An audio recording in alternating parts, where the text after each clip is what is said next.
Guru Brahma, Guru Vishnu, Guru Devo Maheshwaraha, Guru Sakshat Parabrahma, Tasmai Shri Guruve Namaha.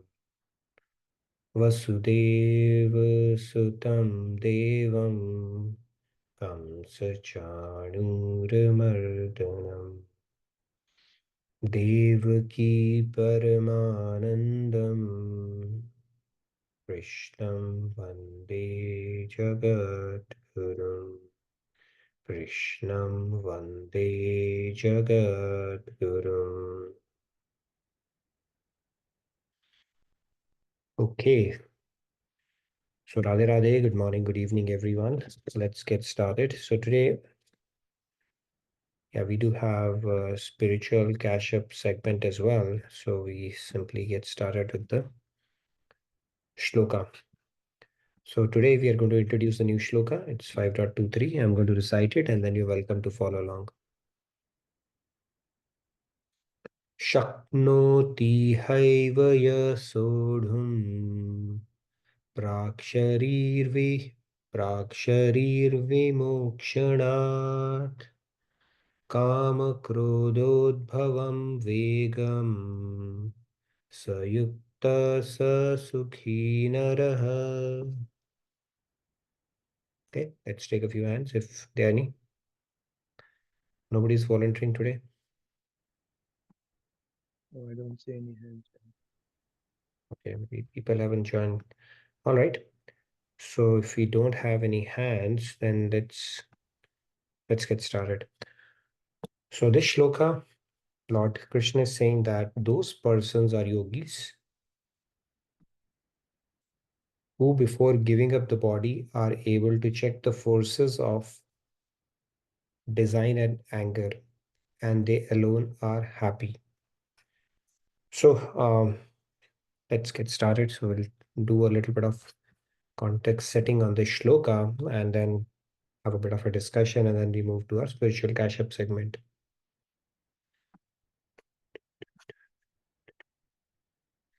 I came across this, it's a nice quote from Swami Vivekananda.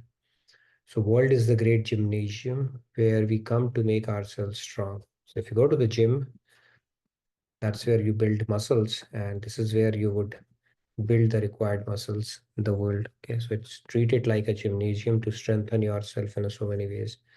And there was another quotation I came across which can go. So every time, say, I witness a strong person, I want to know what dark did you conquer in your story? And mountains do not rise without earthquakes. And if you look at the footnote, strength develops when developing the strength is the only option we have.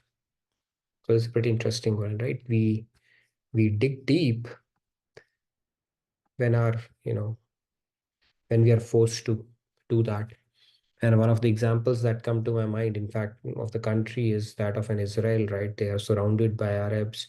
They were pretty much limited to that area after World War II when there was a widespread hatred amongst about the Jews. Hitler had spread, and they had no choice but to be adventurous with their thought process. And then so many inventions that come from the world, they are from Israel, right? So it's like when they're forced, you don't have any choice.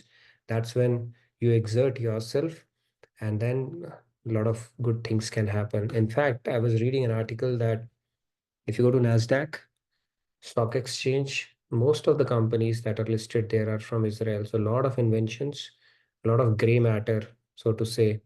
um, it's not a coincidence that it comes from that country, because they have no other option but as a survival option for them. Because if they're not smart, if they're not two steps ahead of the game, then they will be decimated from the world map in no time whatsoever. And some of the technologies that they have developed is pretty amazing as well, right? Like growing paddy in a desert with some drip technology and stuff like that. Anyways, the key thing is this world, when it pushes us and when strength is the only option, that's when we develop that. And then it goes hand in hand with the quotation from Swami Vivekananda that it's a great gymnasium where we come to make ourselves strong. That's how it goes. So with that said, now let's move on. So what are we going to talk about? So you see a bird here. It's a living bird, as you can clearly see, right? Then you see a dog here. It is also living, but it's a picture. What else do you see? You see cat. And we've already seen three animals. And what do we see? We see a hog as well. And what do we see? We see a snake as well. And then what do we see? A demigod. Okay, these are demigods. That's how they fly, if at all they come anywhere. And then, of course, it is human being, right? So what do they have in common? Anything that they have in common? Anybody? They have a couple of things in common, two things in common. Um, the first one is, of course, yes, Rahul, go ahead. Yeah, Abhinavji has answered soul, and that is what I was also thinking to answer. Soul. Yeah. So yeah, the first one is they all have body. Cats, dogs, hogs, birds, beasts, man, human being, demigod. Everyone has got this body, which is called the material body. Each one of them have a body. And then the second thing, of course, the common thing that they have is, what do they have? Soul, right? So they have a soul, divine soul inside this gross body, each one of them. And it looks exactly the same, no matter which kind of gross body that they have. Isn't it fascinating? In fact, if these are the similarities, then what's the difference? See, if with animals, what happens is that even after their lifespan, their body is of some utility. You see, so many animals, their body, we make leather shoes, and then even the tusks are used, ivories, and what do you call that? So many things can be carved out from them. So it has some kind of a utility, but human body has no utility whatsoever. When it dies, just give it away. Yeah, you can do some eye transplant and stuff like that up to a certain window, but other than that, there's absolutely no use of human body. But then it has something interesting which animals don't have, which is that discerning faculty that we've been talking about, right? Which is called intellect. Anyways, why did I bring in animals and why did I bring in human? We'll try to talk a little bit more about it. Okay, so we do have something common with animals and something very unique and different as well at the same time. Now, let's move on. Humans versus animals. Let's continue this discussion a little bit more. So let's put it as humans, and then on the other hand, we'll put animals. So as humans, we do sleep. It's important for us to sleep, right? And there's a reason for that. Why do we sleep? Sleep is important for our overall health, well-being, and it affects many parts of our body, which includes our brain, heart, and even our immune system. And when we sleep, we our brain is able to function properly. It adapts to the new information that it has gathered, and then the process that we have learned during the day. It also helps brain to remove waste products and replenish nerve functions. And so each phase of our sleep cycle is very important, and it helps our heart as well, by lowering our blood pressure and heart rate when we fall asleep. And of course, it's needed for our immune system. Our immune system will take a beating if we don't sleep, and then we could be walking zombies. A lot of other bad things can happen, right? So we enjoy the comfort of our sleep. It's even as sleep is a great boon, so to say, or one of the only sukh or happiness available to human beings. Not that we keep on sleeping, but when we go to deep sleep, that is the highest happiness in the material existence. And it is required not only for humans, but also for animals. The interesting thing is that the the happiness or the quantum of happiness that you get by sleeping in a, let's say, a very cozy and a comfortable mattress and a very nice setting, cozy setting, a dog gets exactly the same happiness lying on the bare floor. there's absolutely no difference in that quantum of happiness that they get, right? Or a polar bear, for that matter, would get exactly the same happiness sleeping in a cave. So, from that sense standpoint, there's nothing special that humans have, right, which animals don't have. They enjoy that as well. Humans, they mess up their sleep cycle because of their anxiety and worries and stuff like that. Animals don't have to worry about that. We know, right? Michael Jackson, he would take anesthesia to go to sleep, and people take a lot of people who are habituated to drugs have to take drugs to fall asleep just to have good sleep. Elvis Presley used to do that. He would knock himself down and get up and perform and again knock himself down. Animals don't have that problem to deal with, right? So sleep is something that both of us, humans and animals share. And the quality of sleep that animals, or the sustained quality of that sleep, they have it better, right? Humans can mess it up. In fact, in old age, it reduces with time as well. So there's absolutely nothing which differentiates or distinguishes us from animals when it comes to in the matter of sleep. Okay.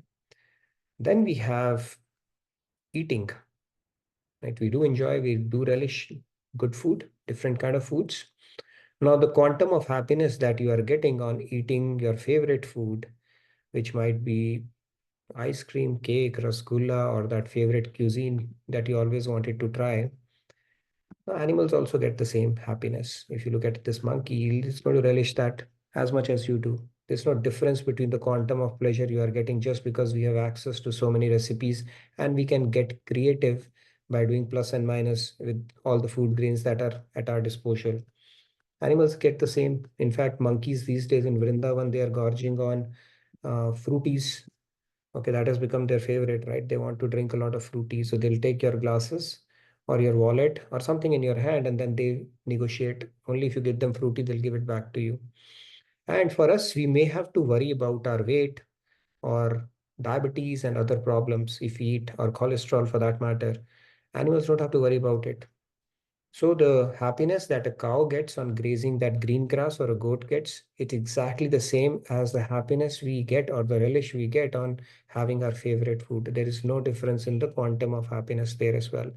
And on the other hand, they don't even have to worry about all the health issues that humans have to, because their food is pretty simple. Humans, so there's nothing differentiates. And in fact, we have complicated it for ourselves. Humans are the only species which continue to eat even after sunset. Birds and animals don't. Go try it with an animal. They will just turn their face away. After sunset, they're not going to eat. And they never overeat. That concept itself is not there, right?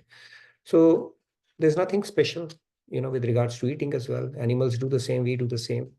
And I would say they are much more moderated when it comes to how much is needed for them and what they need to eat. Okay. And what else? Mating.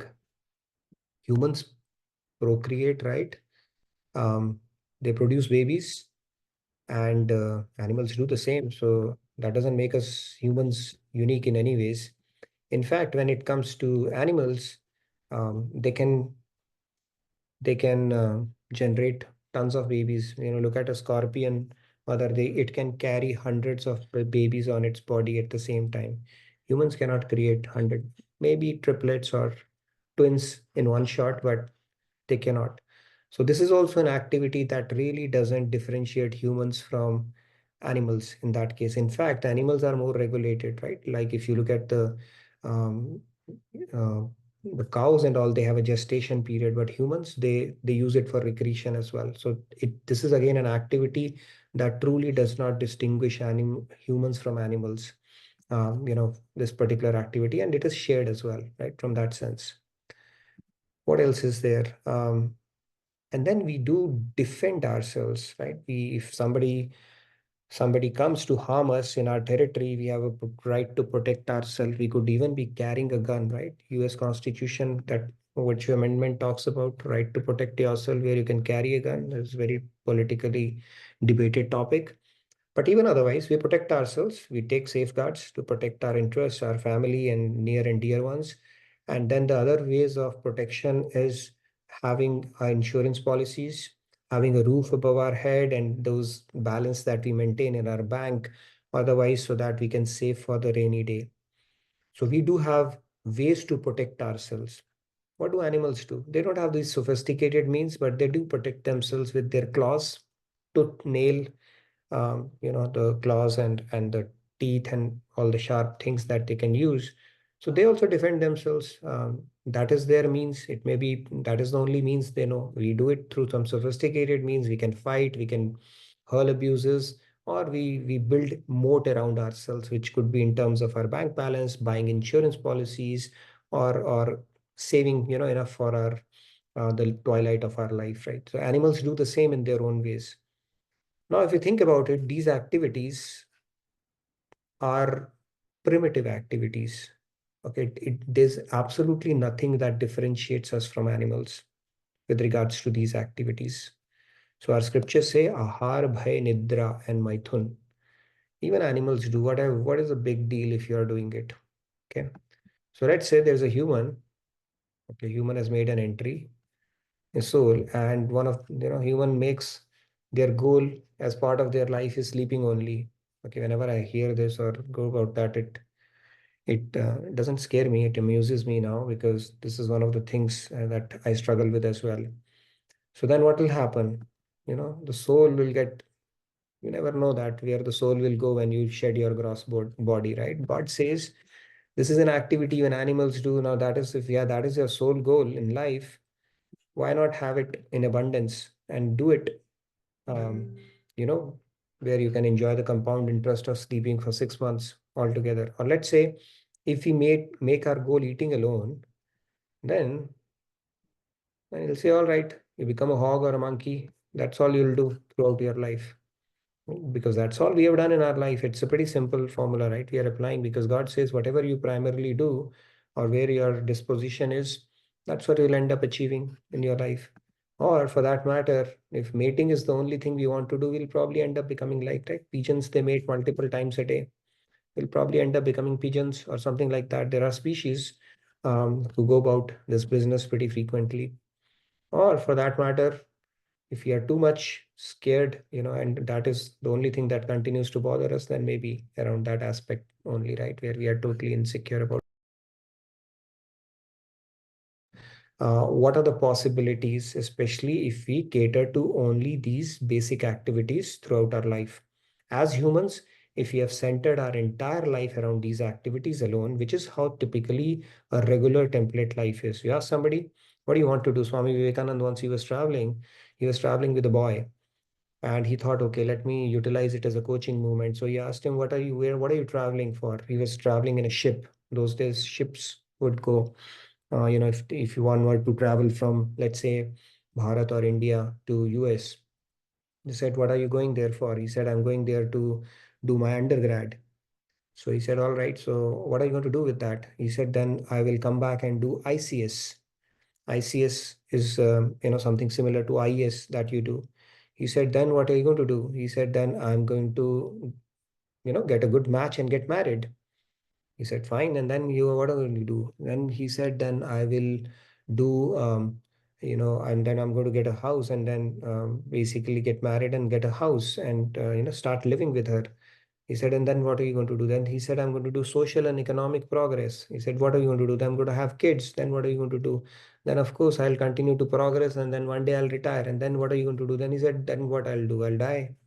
So he said, is that all the plan that you have for your life? So if you think about it, what did he do basically if you, let's say we lead a regular life, all we have done is just cater to our instincts and our senses only, right? We eat, we sleep, we mate, we defend ourselves, and then finally we walk off. So it is a glorified animal life and nothing more than that. And if we have really spent time catering to one of these activities in predominance, you think there's a good business case or justification for God to move our soul to a better gross body? There's not. And that is the reason why we keep on repeating.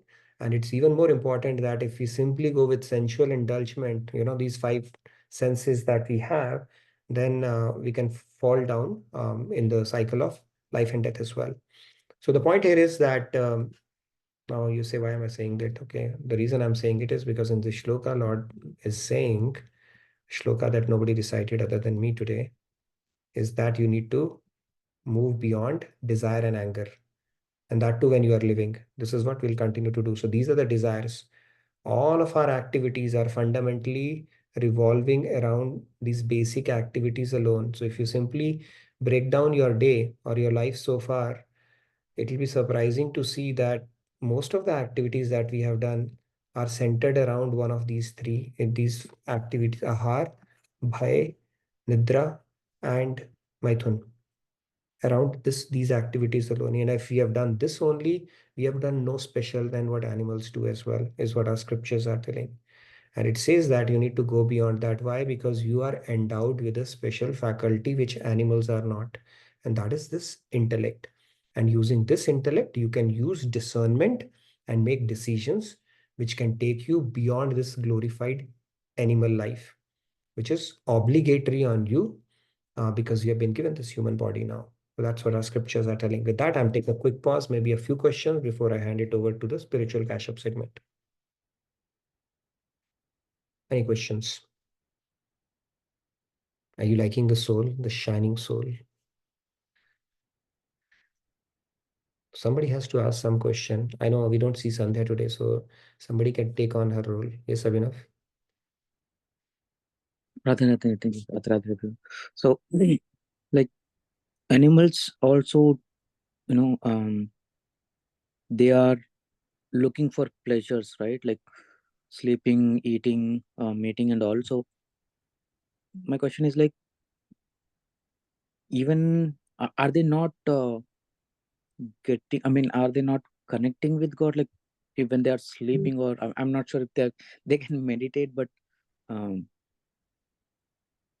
so they Okay. are not able to connect with God. Is my question. Like we have seen monkeys, going to temple, and all. Sometimes dogs Yeah, going to temple. they go to temple, but their motive is different. Okay, why do they go to temple? They want to snatch prasad away, so they cannot connect with God. Okay, they have no clue about God because they're not endowed with intellect. Animals are scripted; they just follow their instincts. Okay, that is how animals are. It is called a bhogyoni. Bhogyoni means you cannot add to your bank balance of spiritual merit in when you are born as a animal. There's absolutely no way they can connect to God because they are not endowed with this faculty of intellect. Only humans are. So they can only go by their instinct. If I'm feeling hungry, I'm going to go for it. If I'm feeling threatened, I'm going to attack. So that's what animals do. And that is why animals don't accrue any karma in that yoni. Why? Because let's say there's a tiger and the tiger is hungry and there's only human available, they'll go and eat it. God will not say you did a sin. You should have only eaten a deer. No. But if a human eats a tiger, then it's a sin.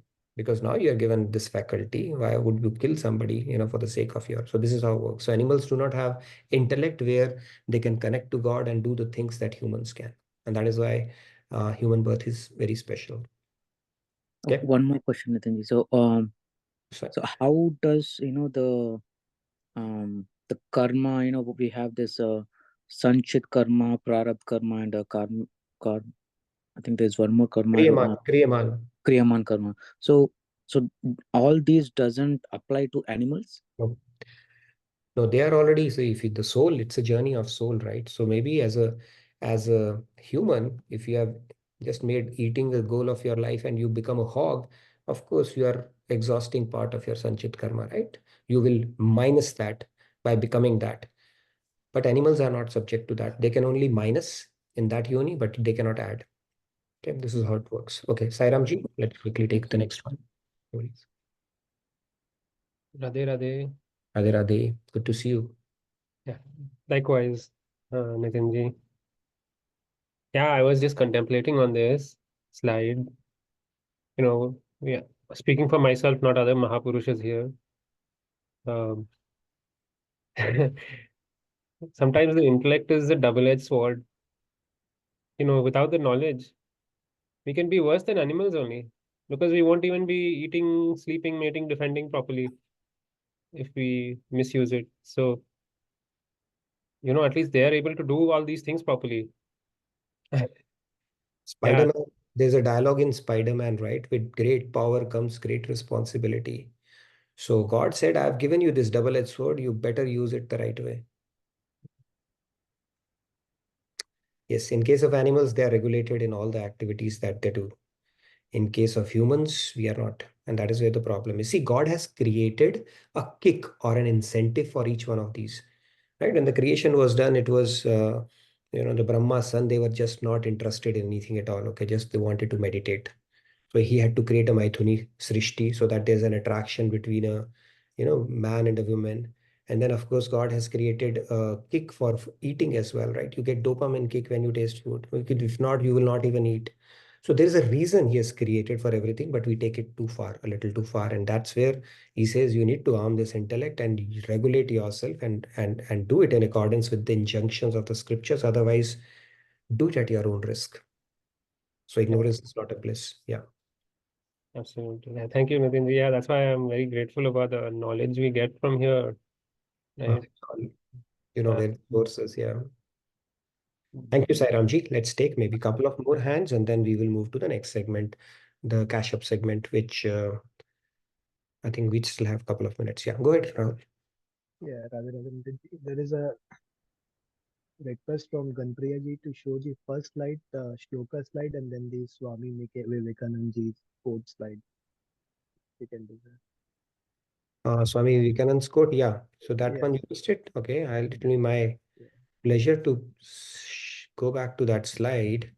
And then probably the shloka slide also. And in the meantime, there is a question from Prachi ji. If animals cannot connect with God, then how do we have so many examples in our scriptures? Are those examples of God realized souls who were used as vehicles or messengers for Bhagwan Ji's Leela?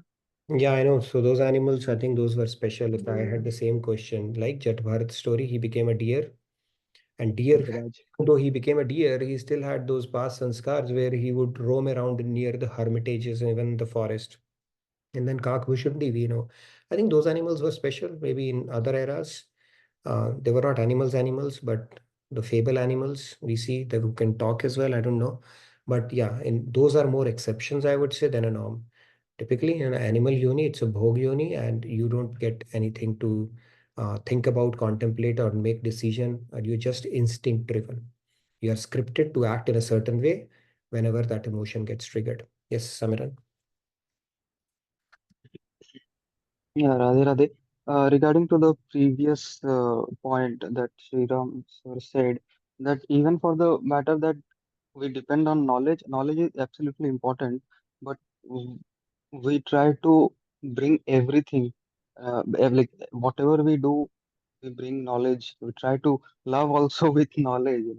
So that's why when we see a child or animal, they are far, far better than us in like They are. exercising loyalty and giving respect and everything. So as the fact of the matter that knowledge is only the I think the sadhan that we do. It's a mean, but ultimately what matters is the bhav. Yeah, that's true. And animals, you can take a lot of inspiration and nature has given us a lot of, whether it's come when it comes to eating, how regulated they are, even the let go part of it. If you look at the eagle, right, or the birds, once the the small birds or the baby eagles, they grow wings and learn their flight, they don't go back and it's like let go. They do that and they are very carefully tended to when they are young. And then we know that how they build their nest right at the top of the hill using iron filings and some very twigs which are very sharp, and then they pad it very nicely when they are young. And as they start growing it, they start removing those paddings. That makes those kids a little uncomfortable, and they start coming out of that nest, and then they start getting to the verge of the cliff because they know this now the time for them to take their own flight. And when they are on the verge of that cliff, and one fine day the eagle mother is going to give it a kick, right? And the bird has to exert itself and grow its own wings and to soar and take that flight and never to come back again. So they are willing to let go of it as well. Nature gives us example, but as humans, we are not able to. We want to be helicopter parents even after they have married and they've had their own kids and then kids. It's like, okay, still we are not able to do that. So there's so many ways we can take inspiration even from the nature around as well. So good discussion. With that said, anybody, any last things before I hand it over to Cash for the spiritual cash up? Yeah, there is a question from Pratyusha ji, but probably we can take it after the cash up segment. Sure. Sure. So with that said, over to you, Cash, for the spiritual cash up segment. I'm going to stop share now.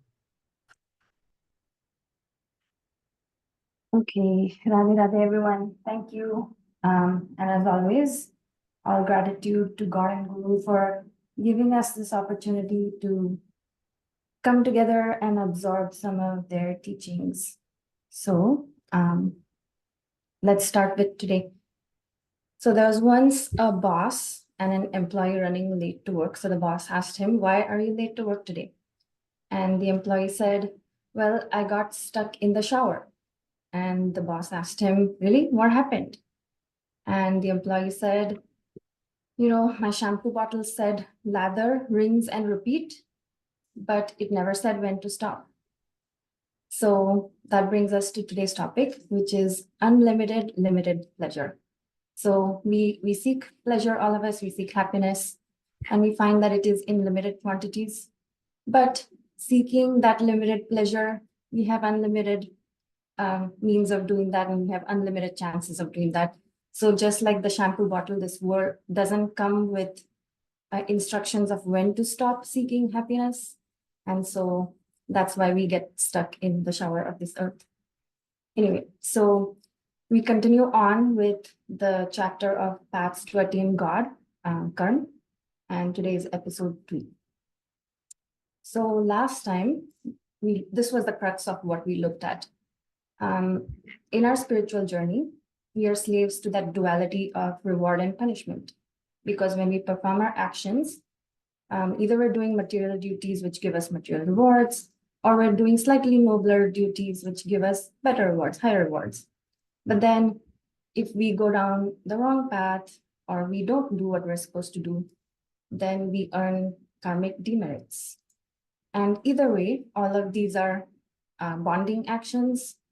And that's how we continue in this cycle of performing things and incurring more karma, and then performing more actions and incurring more karma. So Sri Krishna said the only way to end this trance and to transcend that bondage is by surrendering to him. And we said that is the only permanent solution available to us. So we're going to continue chipping away at this same concept, taking us, we'll inch closer to where we want to go. So there's one question though before that. The Vedas, they're the ultimate authority on attainment of God. And despite that, how is it that all these different paths came into being? So the answer to that is those who read and contemplated the words of the Vedas, they were of different nature, and their attitudes and their interests were different. So although you have this one golden source of knowledge, which is the Vedas, those that were of sattvic temperament gave it a sattvic interpretation. Those that were of rajasic temperament gave a rajasic interpretation. And those were of tamasic temperament, you guessed it, gave a tamasic interpretation. So then you start to wonder, how does that happen? Well, let's talk about selective discernment. So anyone familiar with the magazine Reader's Digest? I used to read that a lot when I was in school, and they have a section where people send in their funny anecdotes. It's called Life's Like That. And so when I read about this concept, that's what it reminded me of an anecdote. So there was once this little boy who begged his parents to get him a pet hamster because he wanted to play with it, he wanted to take care of his pet. And then his mom told him, "Well, you're saying you'll take care of it now, but I know what's going to happen. In a few weeks, you'll forget all about him, and then I'll have to feed him and I'll have to clean his cage and everything." So he begged and made promises that he'd look after the hamster. And then finally his parents gave in and they got him his pet, and he was very excited, and he named his new hamster Danny. So then turned out a few weeks later, well, what do you know? Mom was right. So at first the boy was so excited and happy and took care of it. And then soon enough that novelty wore off, and it was mom who was having to feed and clean out the cage and so on. So one day she got fed up, and then she said, "I think the time has come to give Danny away." And she thought the boy would fight her and protest and all that. But instead he said, okay, I guess if he wasn't so lazy and if he didn't eat so much, we'd keep him. But I guess it's fine. We can give him away. So mom said, all right, go get Danny's cage. And then the boy was horrified and he said, Danny, I thought you said daddy. So this was just a anecdote from the Reader's Digest. So what it reminded me of is we only see what we want to see and we hear what we want to hear. And actually this phenomenon has a name in psychology. They call it motivated perception. And it's defined as a tendency to interpret information in a way that confirms or is biased towards beliefs we already have, or preferences, or our active desires. So we want our desires and beliefs and preferences to be true. And that's why when all of us go to that same source, we might look at it differently. And the other example of this is that parable with the 6 blind men who go experience an elephant for the first time. And they each touch a different part of the elephant and they each think the elephant is different because of it. So anyway, this is the answer to why, although the Vedas are that one golden source, we have so many different paths to choose from. So some paths also came up by tradition. Someone at some point started to do something in terms of a spiritual practice, and then at somewhere along the line, it probably lost its actual essence and meaning and just became mechanical. So here are some examples of that. So some disregard the devotional essence of Vedic injunctions and just retain that external form, just go through the mechanics. It could be mechanical repetition of scriptural verses. It could be repetitive chanting using beads. It could be merely the thought of, I need to visit these places of pilgrimage, and that in and of itself will give me spiritual progress. Some claim the best thing is to do is we have this one life and just enjoy while you're here, eat as much as you want, indulge as much as you want. Some believe that renunciation, just getting away from all the hassles of the world, is the only secret to peace and happiness. And some might believe only in charity. Some might believe in fasting. But the point here is, are these empty actions or do they have some essence, the main essence to it? So if they're really just empty traditions, they still have their consequences. So Sri Krishna said that these practices are common in the world, but the consequences of all these actions is either the attainment of pleasures of this world or of celestial abodes. And both of these have a beginning and an end. So both these types of pleasures are going to be finite. Either they're going to be during our finite lifetime on this earth, or they're going to be finite celestial rewards. And he said, the ultimate result of this is that the soul will keep on revolving in those 8.4 million species of life. And how's that? So if we consider this dot to be a soul and the arrow to be the soul's journey, then when we're born, we go through this lifetime, we have some of the karma we come with, we have some of the karma that we're building through all these practices that we engage in, and that may give us, whatever fruit, it may bear fruit in this lifetime. But then we die, and once we're dead, we might go to celestial abodes to reap those other rewards. But even that comes to an end, and then on to the next birth. So if we extrapolate this even further, then we can see how this is an unlimited cycle of limited pleasure. Because if we plot a timeline and we plot pleasure against that timeline, if you consider earthly rewards to be this section down here, and if you consider celestial abodes to be rewards to be this section up here, and you have that same legend for the dot being the soul and the arrow being the soul's journey, then we're saying at one point we're born on this earth and we live through this lifetime, then we die, we're off to heaven, we reap those celestial benefits, but they will come to an end, and then we're back on earth. And if we're lucky, we have a human form, and then we can earn more good karma. That comes to an end. Then you're back to heaven. And just a point to note, we're considering just rewards here. That's why we don't have a downward arrow, but that's always a possibility that we end up going to not desirable abodes. But anyway, here's another stint in heaven. We finish that, we're back to earth. We never know how long our lifetime is going to be, how much reward we end up getting during our time on earth. But that cycle, you get the idea. That cycle continues. It continues to infinity.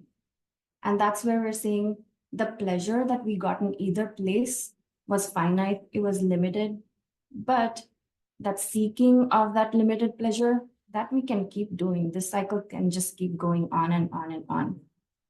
Sadly, these rewards are finite. And even more sadly, the pleasure that we're after is just material pleasure. So for all the seeking and all the struggling, it's not even the highest quality of pleasure that we're getting with all the work that we're putting in. So this is a look at that limited pleasure, but unlimited ways of doing it. So something's missing over here when we do it this way, when we're performing karma mechanically. So religious principles accompanied by truth and compassion, we think that they are supreme and they're a nobler way of living, but they don't completely purify the mind. And we think just seeking that knowledge, having that divine knowledge, and putting that into practice with austerities, that would be a great way to attain God, but that's not enough for complete purification of the mind either. So when we perform all these Vedic injunctions and we feel like we're doing it truthfully and we're doing it compassionately, we think it's going to purify, but none of this is taking us completely to that purification process.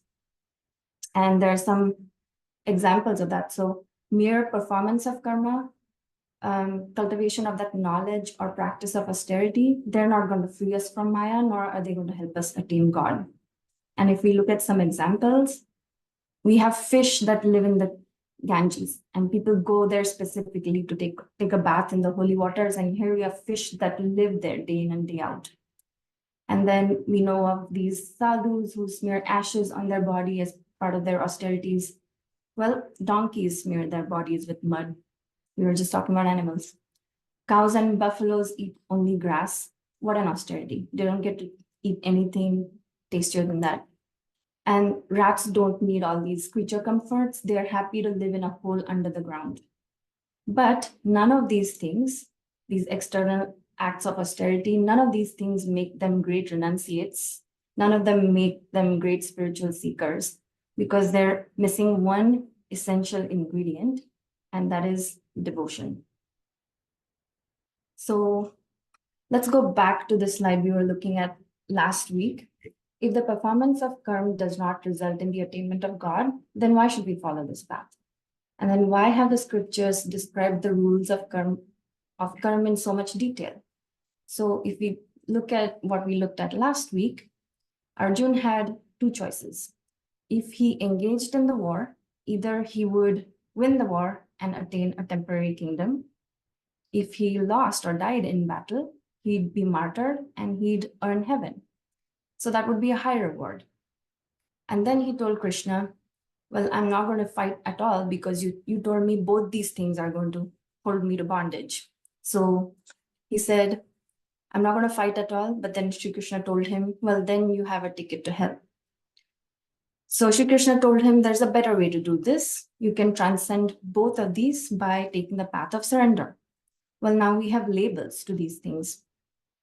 The strict observance of ritualistic actions, which are prescribed in the Vedas, but we don't perform them with devotion, that's termed just as karma. And then if we don't even do that, if we don't even observe the karma injunctions, plus we don't have devotion to God, that's called vikarma. And that's even more condemnable than karma. That's even worse. And what Krishna said to do, the path of surrender that he advised on, that is called akarm. And that not only consists of doing your physical duties, whatever you're supposed to do, but you do that while you have devotion to God in your mind. So if we had to, well, okay. So Sri Krishna's solution was you avoid fighting, and at the same time you avoid not fighting. So here's a out of the box solution completely. So practice akarm, which is also called karma yoga. So now we finally have that word we were looking for last week. We added the word yoga to karma to make it unified with God. So if we had to chart this path, we know that vikarm is sinful actions, and that it does not contain devotion to God. And a result of that in terms of bondage is, yes, it does create bondage for us. And the result is it gives you demerits, and your destination is hell at that point. The other way to go about things is to perform karma, which is more virtuous actions. This also you can do without devotion to God. It will also result in bondage, but it will give us lower material gains if we're doing material duties, and probably bind us to karma on earth. But as we're going upwards, the quality of our karma is increasing. We're performing better actions with better intentions. You could go even better than this one. So if you're doing nobler acts, you're doing acts with more compassion and more divine qualities, but you're doing that without devotion to God, even then we create bondage for ourselves. And that results in higher material gains. And it could take you all the way up to heaven, but that's still material, and that's still not taking you any closer to God. And this third path, so this we term as just the path of karma. It's devoid of devotion. And the third path is, or the third way to do it is akarm, which is surrender to God. And here it is equipped with devotion to God. And that means it does not create bondage. And the result is liberation from all bondage. And your destination is God or bliss at that point. So if we look at these two columns in particular, it doesn't take Einstein to see where there's devotion to God, there's no bondage. But where devotion to God is lacking, yes, we're going to be tied back to samsara. So this is the path of karma yoga that Sri Krishna prescribes. And like we just said, absence of devotion will create bondage, and devotion to God will prevent bondage. So let's take that piece home. Spirituality is a subject of substance over style. It doesn't matter what we're doing on the outside. So think of a gift box. You might decorate that box from the outside with all the bows and trimmings and glitter as much as we want. But if there's nothing in it, if that box is empty, what good is it going to do anyone? So with our package of spiritual practice, we are also creating a present in both senses of the word. So what's within that presence? Let's look at that. We can ask ourselves, what's in it for me? What's in this package? So am I performing actions that are helping my spiritual journey forward?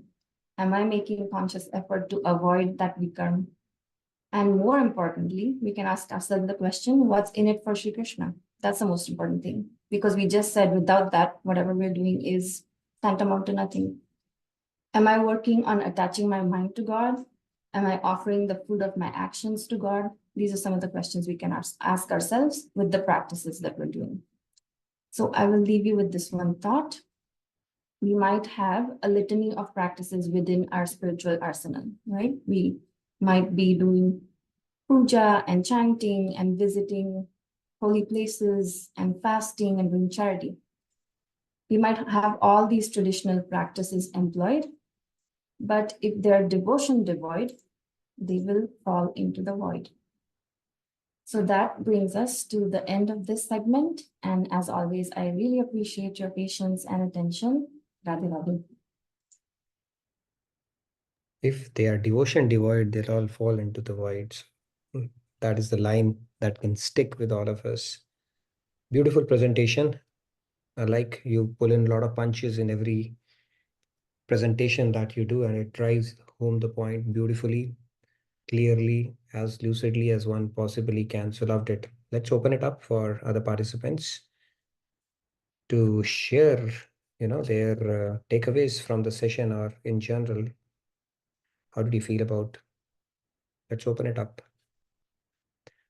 And I hope you have already put in the feedback tracker to log in your comments around the session. And yeah, beautiful session. I think Karma Yoga, the way you explained it in that chart, right? All the three kinds of karmas, that was really well done. Yes, Rahul?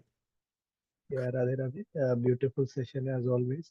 There is a request from Abhaji if you can share the second last slide.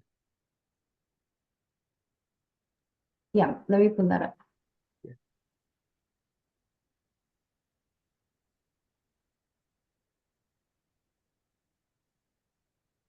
This one, right? Yes, I believe so. Yeah, this is pretty much a summary of akaram, karam, and vikaram. So, And Ganpriya ji says Karma Yoga explained so much in detail and clarity. So thank you so much. yep. You can take this screenshot and keep for easy reference, and I'm sure our quiz masters are going to derive a lot of questions out of it. So, any other questions, anybody, or any remarks? We have time before we move to our devotional segment. Yes, Dhruval? Radha Radhe, yeah, thank you, Kashi. Nice, really nice presentation, very visual explanation of Karma Yoga. Actually, I had one question. I think the overall arching theme that we are discussing is the different paths to God realization, right? So, like, I think it's clear that Karma Yoga also requires devotion, which I think another word for devotion is bhakti.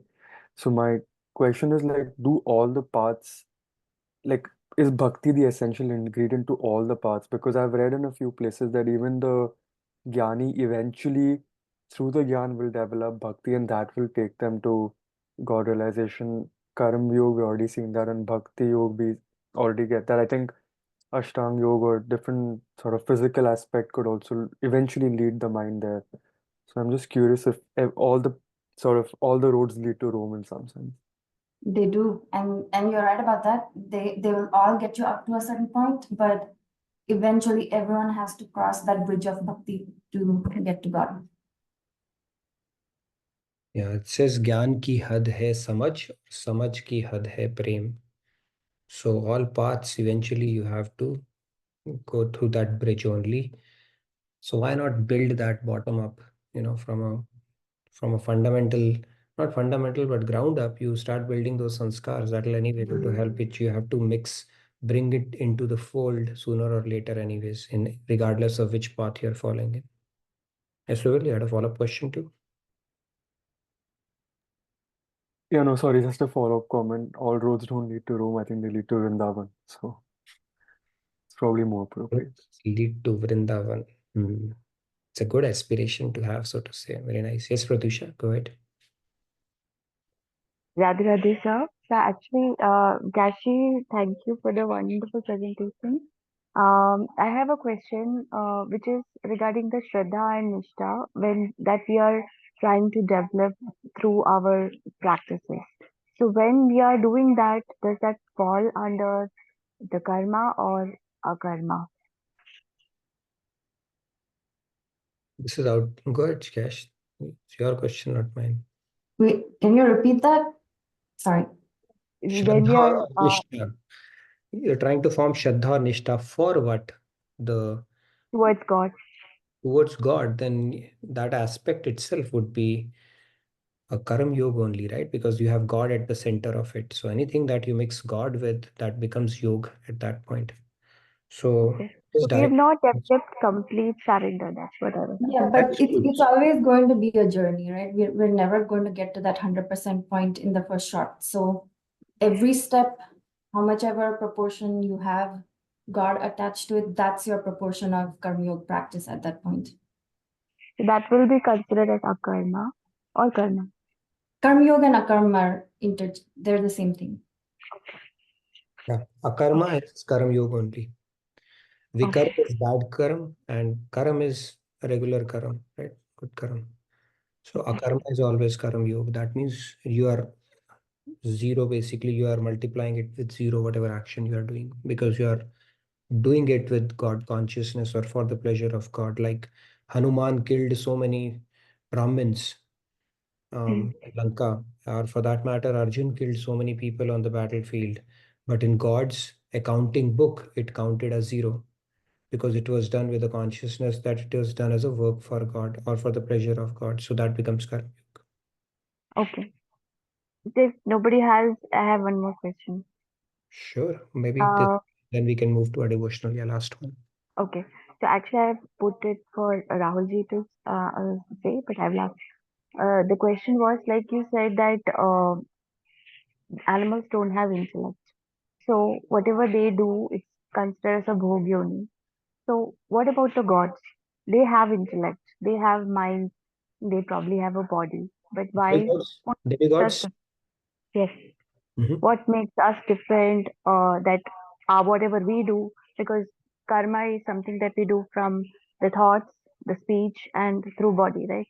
So what makes us different that we do, which causes karma, and they have intellect? So it was just wondering. It's a good question. See, in demigods, it is also called a bhogyoni. If you become a Mhm. Gandharva or let's say you go to Swarglok, you don't have the ability to make further deposits. You can only enjoy the fruit of your meritorious deeds there. It's like you have accrued, you just get your check and cashed there. And when it is done, you come back. Now, why are they not able to add more karma there? Pretty interesting question. I don't know. We'll have to ask God, why did he design it that way? But the fact is, they cannot. They can only enjoy the benefits of the meritorious deeds that they have performed here. And once that is exhausted, they have to come back. They cannot add anything more to it. Okay. Okay. So that is how it is. And they are called bhogyonis. So these are all bhogyonis, but it is like a bhogyoni where you will enjoy luxurious life and comforts and a lot of good things, but for a temporary period of time. But you cannot make progression from there on. You can just come back from that point onward. Okay.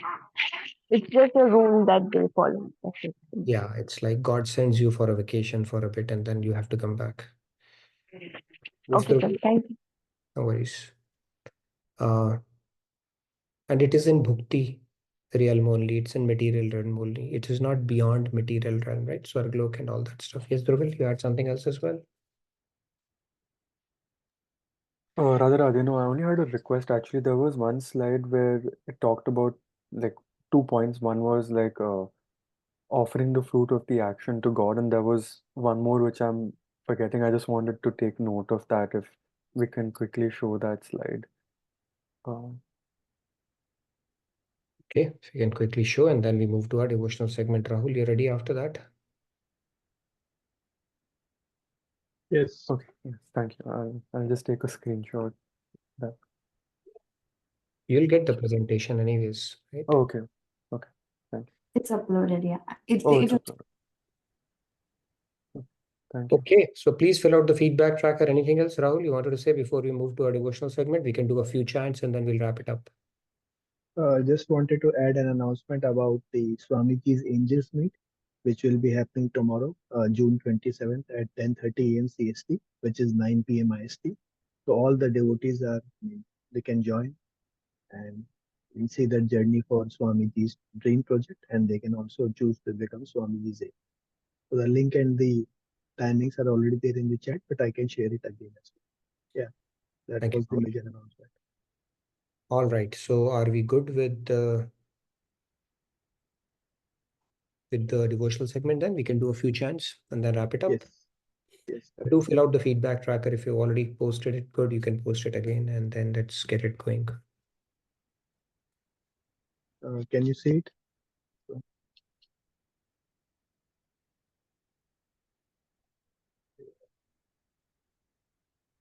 Yes, go ahead. I think this one we are done. Kana Neku. I think yeah, we can do this one. Sure. Are you going to do that? Yeah, I can do.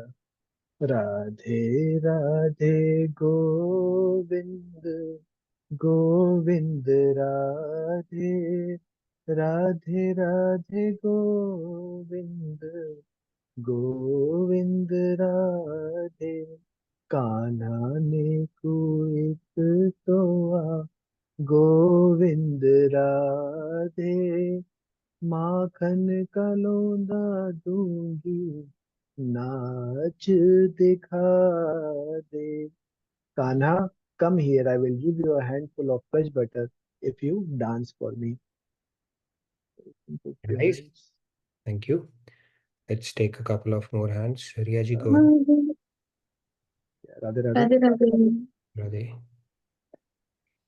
Radhe Radhe Govind Govind Radhe Radhe Radhe Govind Govind Radhe Kanha ने एक तोआ गोविंद राधे माखन का लौंदा दूंगी नाच दिखा दे Radhe Radhe Thank you, Riyaji. Radhe Radhe.